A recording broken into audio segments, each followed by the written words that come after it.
Reignited Sports. My name is Brian, and I'm so super excited to be with you today. And we are going to be looking at the latest news and information coming in from the world of sport. And of course, you all know that the CHAN championships, or you can call them the African Championships, is already done. That, of course, ended last weekend, where, of course, the final was, of course, a magnificent one, a very good game from Morocco, winning that championship for the third time. And of course, they've been one of the few consistent teams in their winning it in 2000, I think 18. Then they won it in 2020, and they've gone on and they've done a lot of things, especially in this tournament. The way they play, of course, replicates exactly what really happens back home. And today we are looking at what lessons have been learned from this interesting tournament. Of course, what are the benefits that East Africa are really getting from it, and where are we going to become 2027, the African Cup of Nations. And of course, the CAF president was already here because he had to grace the closing ceremony. Mostepe coming out and talking about how successful this tournament was with the way things transferred in there. Him looking at a lot of things, including the attendance, including the match day, festivities that happened, the watch centers that were established, for example, in countries like Kenya and Tanzania, and a few in Uganda. But all in all, he looked at how this tournament was supposed to be, what the expectations were for so many, and what it actually delivered. Of course, there were a few challenges that came in, that included the poor ticket sales, a lot of challenges coming in. Of course, in the final games when the teams were out, especially here in Uganda, we had empty stadiums because Uganda was out, the same in Kenya and Tanzania. But all in all, the final moments of the tournament really looked like something interesting. And of course, not only was he here coming out and talking about how it was successful, but also he invited the FIFA president coming here, and of course, Mr. Infantino coming out and gracing the closing ceremony, also excited about what kind of football, of course, East Africa has. East Africa looking like a better region in Africa, the way the progress of things, the way, of course, the infrastructure development is something that was earmarked, looking at the Talanta Sports City Stadium, which he toured, and looking at how it's going to be strictly football and all the amenities that come with it, and how it's going to be developing Kenyan football, upgrading everything that is around. I was a little bit disappointed because a country like Uganda did not, I'm not saying it did gain too much, but I think most of the excitement and most of the benefits, I don't know why I feel like Kenya stole the show more than anyone else, because talking about footballing nation, Tanzania is a better footballing nation than Kenya. They have a better league, but I don't think that this was the highlight of their performances. I thought Kenya, despite the challenges they had, despite everything that happened around them, they really stole the show in the whole tournament. And Uganda, being the mastermind of this whole Pamoja bid, because we all know that the people that initiated the idea were, of course, the FIFA president here, Mr. Moses Magugu. Of course, he sold it to the other countries. I just felt like Kenya knows how to really present themselves and package themselves a little bit well, which we should learn from this. It's not a bad thing that, of course, they stole the show, but I entirely think that we need to learn from them. We need to learn how to market this. We need to learn how to bring people on board and to see that everyone is involved. I felt like here in Uganda, it was not the same in Kenya. Kenya has had everyone involved, from the president to the cabinet to everyone that is around them, to the fans that everyone was speaking CHAN, and the Kenyan national team, the Harambee Stars. Here in Uganda, it was a little bit different. Yes, on match days, we were excited. We were all there. Even in the final games, there was a rumor whereby, of course, the First Lady, who is the Minister of Education and Sport, coming out and buying tickets. That was an allegation. I don't know whether it was true, but she bought tickets for the fans to go out to the stadiums. But yes, there was that involvement, the government showing the commitment, but I just felt like there was a distance between what you can do as a nation, as a government, to what exactly was done. I thought that we needed to do more. We needed to see the government involved on not the higher level, but on the social level. All those people that were not able to go to the stadiums, I did not see any organization by government that was strictly groundwork, that was strictly going from community to community, showcasing what can be done, of course, involving the people, I didn't see so many government watch centers around here. It was an initiative by the government of Kenya to see that watch parties are around, that is at Nairobi, and all the other communities are really established to see that even the funds that go to the stadium are a little bit reduced. I didn't see that in Uganda, and I felt like we were a little bit lacking. I felt like we didn't give 100% our all. Maybe it was the first time we were doing this, so we are overwhelmed by the numbers that came in and the pressure that came in, because also the pressure was also seen on the pitch by the performance of the players. But all in all, I really say it was a very good tournament for all of us. The things that we gained from there, of course, technological advancements is one of the few things that I saw was a plus from this tournament, including introduction of things like VAR. There's also including the ticketing system. Now we can see even in the upcoming games for Uganda, the tickets are going to be sold online, which really is a good innovation, because it takes away the old-fashioned converging of the gates with fake papers, fake tickets, and all that stuff. The online thing is a little bit more exceptional, only that the people that are buying the tickets should be a little bit more vigilant. You should not share your QR codes. So we should also pray that even in the football running body FIFA, we don't have people that are gangsters, because we know that people have a tendency of duplicating these tickets and selling them, because when you buy and get that QR code, when it goes and it is already scanned, you cannot get into the stadium even if you're the person that but for Kenya, I think they even introduced biometric scanners, eye scanners, and all facial scanners in there. I was told that it was a new innovation that was introduced. I also saw that VAR, or video assistant referee, is another innovation that is also taking center stage here in Africa. We all know that not only are we going to be part of any other engagements from CAF, but also we expect that is the African Cup of Nations 2027 to be a continuation of what we've already had. So there's a lot of new innovations that are going to be introduced, and having, of course, in this tournament, having instructors coming and teaching people how to use things like VAR. I saw a lot of videos being posted by local media people that were involved in the production process. It was a learning curve from them. Here in Uganda, I think it was Media Pro, a company from Portugal, that broadcasted, that did the live broadcasting and everything that was to do with broadcasting on the pitch in Mandela National Stadium in Nambole. I saw involvement by local people that were trained, that were given an opportunity to do camera work and learn from the environment.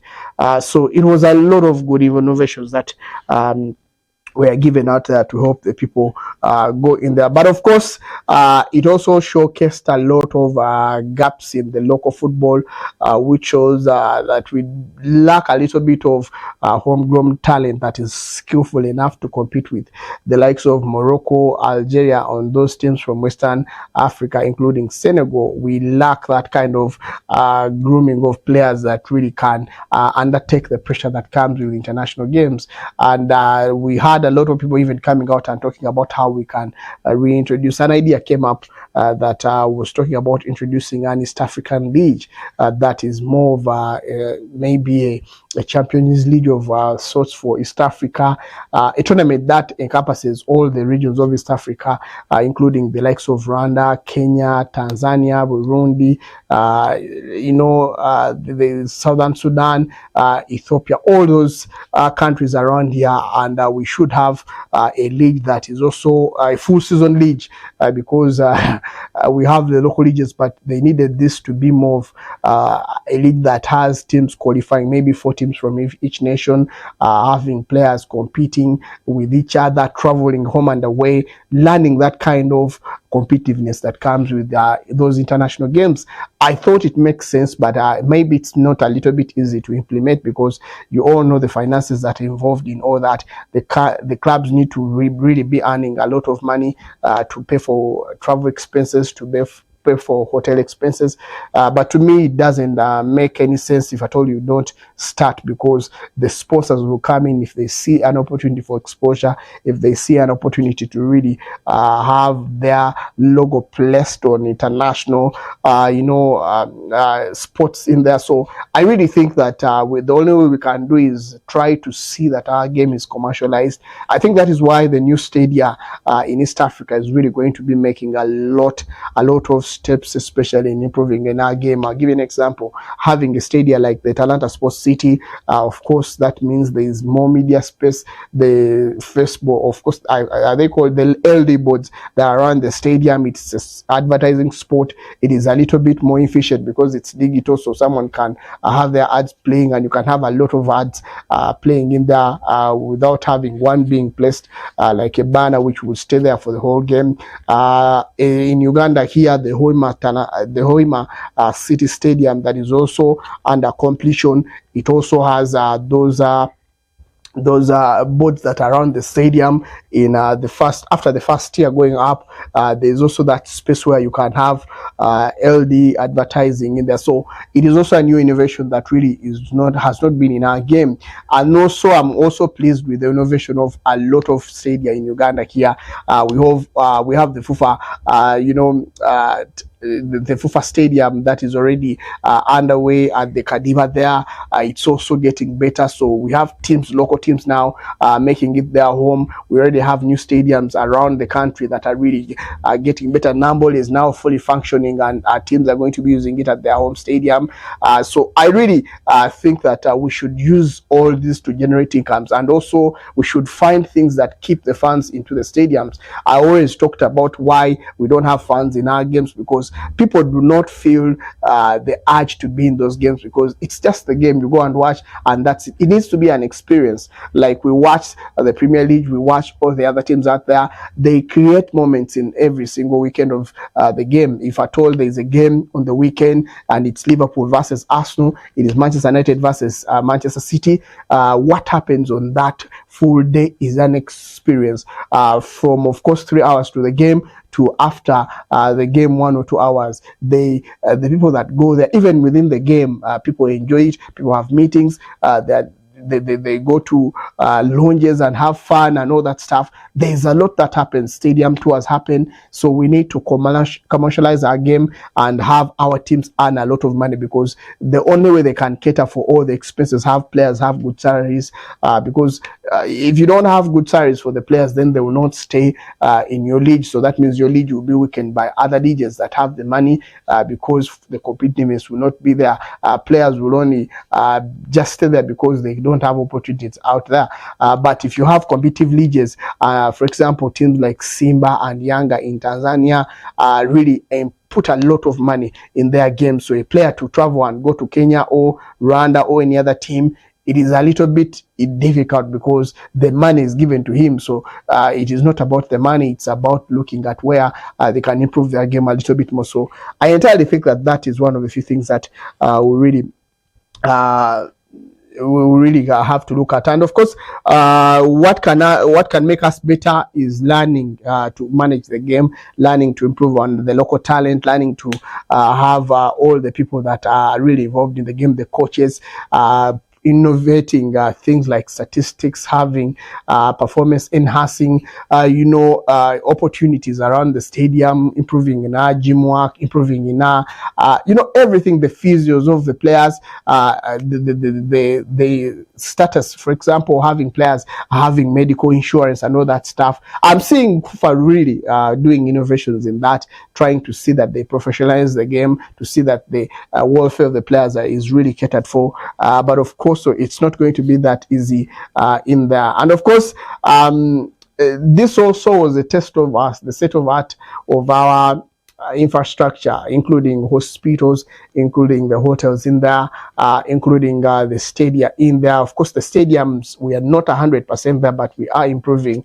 It even got some people excited in Uganda here, including the state minister for sports. I saw a quotation somewhere, him talking about how they are really now looking forward in the near future to really ask for the Chan Games and hosting them as a nation, not as East Africa. I think that is a little bit early for them to say this, but it's good to be ambitious because the government is really backing everything when it comes to construction of infrastructure. Already the Hoima like City Stadium, like I told you, is already underway. Mandela National Stadium will be improved and covered to a later, of course, level. Also capacity, I think it's also going to be increased a little bit.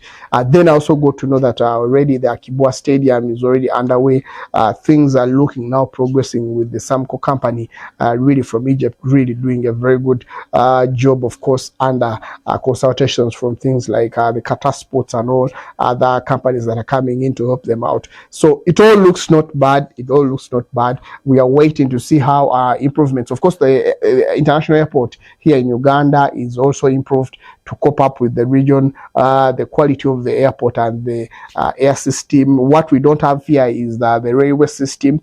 The standard gauge railway is really something that people have been testament to. They've really come out and talked about how it improved their travel from different regions of the country. And of course, we are expecting it to be connecting Uganda, Tanzania, and Kenya. So it's something really that we need to see being improved in there. But of course, there's a lot that we can talk about, but of course the challenges cannot go away.